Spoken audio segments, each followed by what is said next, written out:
Lalu sir कुछ कहना चाहेंगे आप?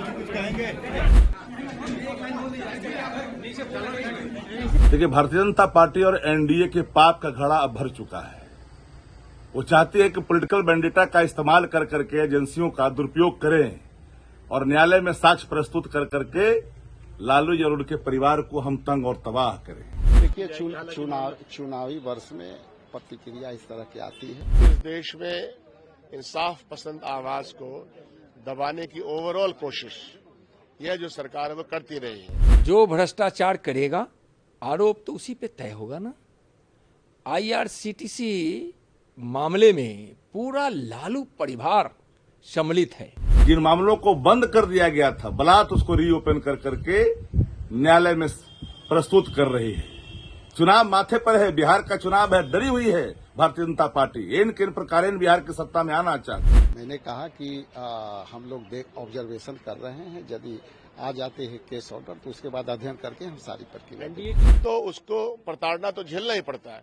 मैं सिर्फ इस मामले में नहीं कह रहा हूँ, इस मामले में तो आगे बढ़ने की संभावना है। कोर्ट है, अदालतें हैं, जाएंगे लोग और लड़ाई तो भी है, संघर्ष है। बिहार बदनाम हुआ है। ऐसे भी लालू परिवार पूरा भ्रष्टाचार के लिए, घोटाला के लिए, परिवारवाद के लिए बदनाम है। देखिए, बिहार में विधानसभा चुनाव नजदीक है और ऐसे में लालू परिवार पर जो मुसीबत आन पड़ी है उस पर नेताओं का क्या कुछ कहना है, वो एनडीए सरकार क्या कहती है और आरजेडी के लोग, कांग्रेस के महागठबंधन के क्या कुछ कहते नजर आ रहे हैं, सबके बयान आपको हम सुनाते हैं। लेकिन सबसे पहले सुनाते हैं कि महागठबंधन में क्या कुछ कहते नजर आ रहे हैं महागठबंधन के जो लोग हैं। उससे पहले नमस्कार, मैं कोमल और आप देख रहे हैं दर्श न्यूज।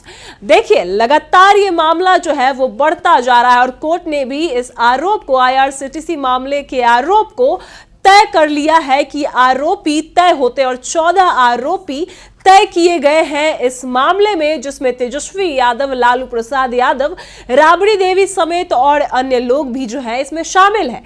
ऐसे में सबसे पहले सुनिए कि क्या कुछ कहते नजर आ रहे शक्ति यादव। देखिए, भारतीय जनता पार्टी और एनडीए के पाप का घड़ा अब भर चुका है। वो चाहती है कि पॉलिटिकल वेंडेटा का इस्तेमाल कर करके एजेंसियों का दुरुपयोग करें और न्यायालय में साक्ष्य प्रस्तुत कर करके लालू और उनके परिवार को हम तंग और तबाह करें। जिन मामलों को बंद कर दिया गया था, बलात् उसको रीओपन कर करके न्यायालय में प्रस्तुत कर रही है। चुनाव माथे पर है, बिहार का चुनाव है, डरी हुई है भारतीय जनता पार्टी। इन किन प्रकार बिहार की सत्ता में आना चाहती है। वो चाहती है कि बलात् हम वोटों को लूटें और बिहार में हम काबिज हो जाएं। पर बिहार के लोगों ने मन बना लिया है। बिहार में बदलाव के बयार हैं और ये बात भूलनी नहीं चाहिए। हर बिहारी बिहार को बदलना चाहता है और ये जो प्रशासनिक अराजकता वाली जो सरकार है, जो संगठित लूट और भ्रष्टाचार का जो अड्डा बन गया है, खजानों की जो लूट हो रही है, 80,000 करोड़ से लेकर करके कई इंजीनियर से लेकर के मंत्रियों पर गंभीर आरोप हैं। कई साक्ष्य सामने आए हैं, 100 करोड़ के मामले आए हैं। इस पर एजेंसियां चुपचाप बैठी रहती है। लेकिन और जो एवनी कोर्ट का मामला है, न्यायालय के जो मामले जो भी आए हैं, हम उन विषयों पर गंभीरता से चीजों को देखेंगे और तो हम न्यायालय में लड़ेंगे। क्योंकि इनकी जो कारस्तानियां हैं, बार बार ये पॉलिटिकल वेंडेटा का इस्तेमाल आदरणीय लालू प्रसाद जी के परिवार के खिलाफ करता है। देश में जो पार्टियां झुक जाती है, इनके सामने वो क्लीन हो जाती है। लेकिन जो इनको खड़ी चुनौती देती है और कड़ी चुनौती देती है, उनसे ये डरे और सहमे लगते हैं। बिहार के लोग माकूल जवाब देंगे। याद रखना, 14 तारीख जब चुनाव के परिणाम आएंगे तो भारतीय जनता पार्टी और एनडीए के कुनबे बिखरते हुए और समाप्त होते हुए दिखाई पड़ेंगे बिहार की राजनीति से। देखिए, आपने सुना कि शक्ति यादव ने क्या कुछ कहा है। उसके बाद अब सुनाते हैं कि कांग्रेस नेताओं का क्या कुछ बयान है। सब यही कहते नजर आ रहे हैं। महागठबंधन के नेताओं का यही कहना है कि यह सिर्फ साजिश के तहत किया जा रहा है। चुनाव नजदीक है लेकिन हम उसी मजबूती के साथ खड़े रहेंगे। तो क्या कुछ कहते नजर आए हैं राजेश राम। की जाएगी, उसके बाद फिर एक माहौल बनाने की कोशिश। देखिए, चुनावी वर्ष में प्रतिक्रिया इस तरह की आती है, लोगों का है। लेकिन मैंने कहा कि हम लोग ऑब्जर्वेशन कर रहे हैं, यदि आ जाते हैं केस ऑर्डर तो उसके बाद अध्ययन करके हम सारी प्रक्रिया। एनडीए की सीट शेयरिंग जो हुई है उसमें आपको लगता है कि बार बार सब कह रहे हैं कि नीतीश बाबू घाटे में रह गए। देखिए, पूरी सरकार जाने वाली है तो घाटा नफा का घाटा पहले हो चुका है। तो आप लोगों का सीट शेयरिंग कब हो रहा है? बहुत जल्द होगा, बहुत ये कब माना जाए सर? कब आप लोग लिस्ट निकालेंगे? उसी काम के लिए ना आए हैं, उसी काम के लिए ना आए। कोई पेज फंस रहा है? देखिए, हमारा नेतृत्व ऑल इंडिया राष्ट्रीय पार्टी है, तो हम आंतरिक डेमोक्रेसी में विश्वास रखते हैं। तो हमारे पार्टी में कई प्रोसेस हैं, जिला से चल डीसीसी, फिर पीसीसी, फिर स्क्रीनिंग, उसके बाद सीईसी। तो ये सब प्रक्रिया में थोड़ा बहुत समय नंबर क्यों नहीं फिर पता लग रहा है? नंबर आने दीजिए ना, सब बताएंगे आपको। देखिए, राजेश राम और शकील अहमद सब एक ही बात कहते नजर आ रहे हैं। आप पहले सुन लीजिए कि शकील अहमद क्या कुछ कहते नजर आ रहे हैं, उसके बाद हम आपको एनडीए के नेताओं की बातें बताएंगे कि उनके भी बयान सुनाएंगे कि वो लोग क्या कुछ कहते नजर आए। पहले सुने कि शकील अहमद क्या कुछ कह रहे हैं। टाइमिंग इंपॉर्टेंट है, और वैसे मैं देखता हूं कि इस देश में इंसाफ पसंद आवाज को दबाने की ओवरऑल कोशिश यह जो सरकार है वो करती रही है।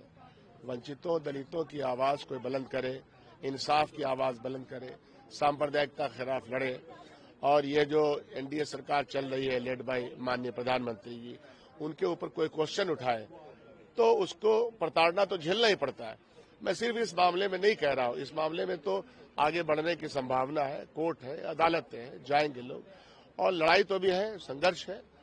वो लोग जो जनता के पक्ष में खड़े हैं संघर्ष करेंगे इनके साथ। बिहार के चुनाव पर भी चुनावी समीकरण कोई असर नहीं पड़ेगा। बिहार की जनता देखेगी कि देखिए एक और शगुफा लाया गया, वो असर नहीं पड़ने वाला। सर, एक बड़ा सवाल है, एनडीए ने कल बड़े तरीके से सभी उनके घटक दल के जितने थे, चाहे वो उपेंद्र कुशवाहा हो, चाहे जीतन राम मांझी हो, चाहे चिराग पासवान हो, सबने बड़े मिलके कहा कि बड़ा अच्छा सीट फॉर्मूला हमने तय कर लिया। तो परसों तक तो भाग रहे थे, कल हमने बयान सुना इनका मांझी जी का, तो रूठा फूली चलता, लेकिन उससे कोई फर्क नहीं पड़ता। आप लोगों के यहाँ कब चीजें तय होंगी?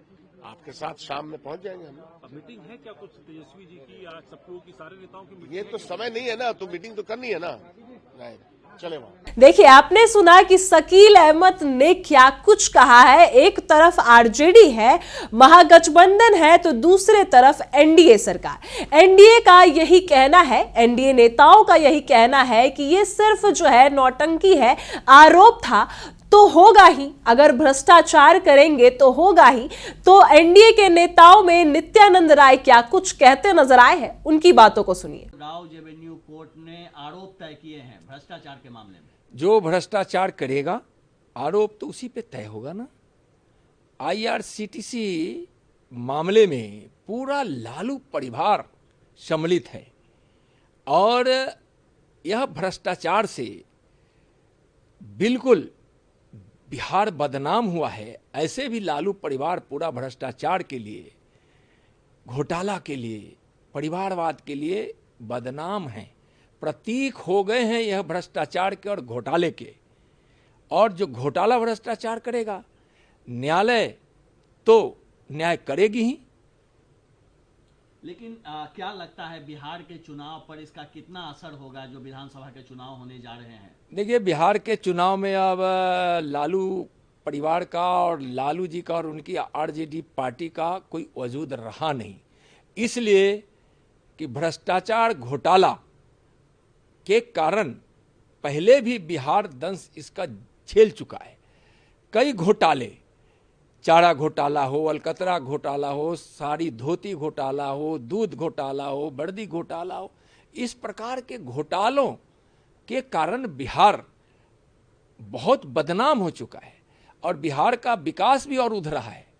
तो ऐसे भ्रष्टाचारियों के कारण जो बिहार बदनाम हुआ है और बिहार विकास से कोसों दूर रहा है, तो अब ऐसे भ्रष्टाचारियों के बने प्रतीक लालू परिवार को बिहार की जनता कभी स्वीकार नहीं करेगी। देखिए, आपने सुना कि क्या कुछ कहते नजर आए हैं, चाहे महागठबंधन हो या फिर एनडीए। लगातार आरोप प्रत्यारोप का दौर जारी है और तेजस्वी यादव यही कहते नजर आए हैं कि जो भी होगा हम देखेंगे, हम संघर्ष करेंगे और करते आए हैं, और चुनाव उसी मजबूती के साथ लड़ेंगे।